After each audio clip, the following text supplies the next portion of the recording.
মনেরে বোঝায় রে মন, এই দুনিয়ায় আসছি মাওলার হুকুমে, আসি মাওলার হুকুমে, আবার যাব মাওলার হুকুমে।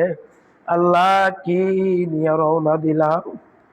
হঠাৎ একদিন আজরাইল মালাকুল মওত বাড়ির কিনারায় আহারে ঘরের দরজায় আসিয়া ঘন্টা বাজাইয়া দেবে, সিটি বাজাইয়া দেবে, আর এই দুনিয়ায় থাকতে পারবো না।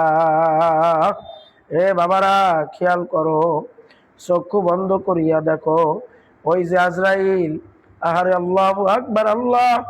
আমরা অন্ধকারের মধ্যে যদি আমাদের থেকে একটু বেশি লম্বা কাউকে দেখি, আমরা ভয়ে চিক মারবো, চিল্লাবো।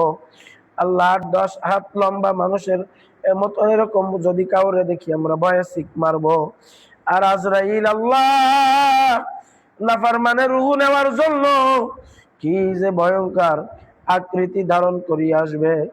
আজরাইলের পাও থাকবে জমিনে, মাথা থাকবে আসমানে, এক হাত থাকবে পূর্ব দিকে, এক হাত থাকবে পশ্চিম দিকে।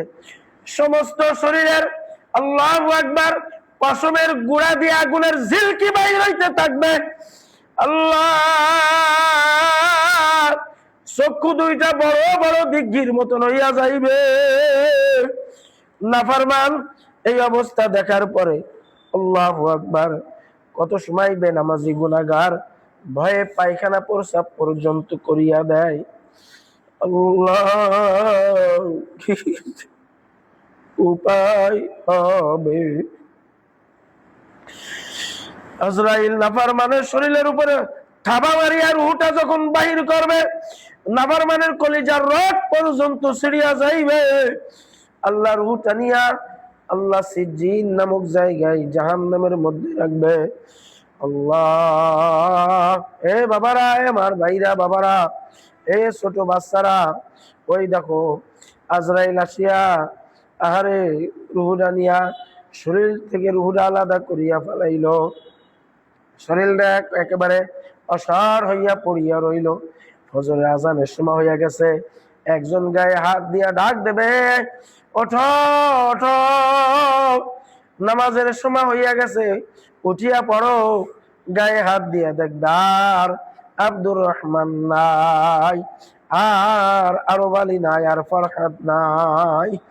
আহারে এই তো চতুর্দিকে মসজিদে মসজিদে এলান হইয়া যাইবে।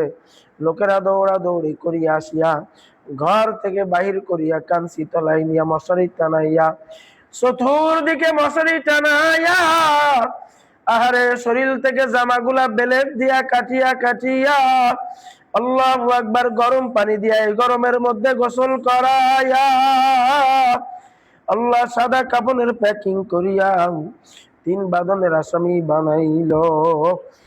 মাথায় 1 বাদন, পায়ে 1 বাদন, মাজায় 1 বাদন, 3 বাদনের আসামি বানাইয়া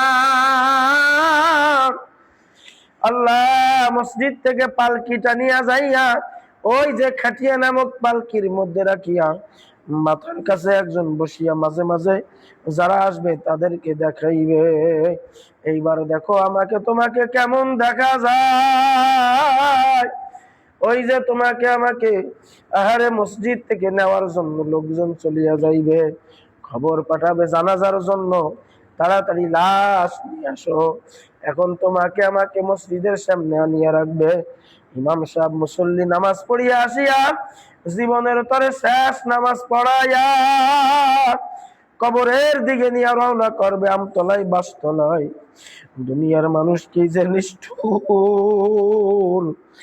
অন্ধকার জঙ্গলের মধ্যে নতুন একটা ঘর বানাই, এমন একটা ঘর বানাইলো, দুনিয়াতে যত ঘর বানাই জানলা দেয়, দরজা দেয়, আর আজকে তোমার আমার জন্য নতুন একটা ঘর বানাইলো, ওই ঘরের মধ্যে জানলা নাই, দরজা নাই। আল্লাহ ওই ঘরের মধ্যে তোমাকে আমাকে রাখিয়া একেবারে বিছানা ছাড়া শোয়াইয়া আহারে আল্লাহ যার যার বাড়িতে আসিয়া বাতি জ্বালাইবে। এখন তোমার আমার কবরে কে বাতি জ্বালাইবে? এখন তাকাইয়ে দেখি ডাইনে মাটি, বামে মাটি, নিচেই মাটির বিছানা, উপরেতে চাপা মাটি, ভাগতে কেউ পারবো না। আল্লাহ ওই অন্ধকার কবরে এখন মাওলা ছাড়া কেউ নাই, মা বাবাও কেউ নাই, আত্মীয় স্বজন বন্ধু বান্ধব কেউ নাই, এখন একমাত্র মাওলা লা ইলাহা ইল্লাল্লাহ।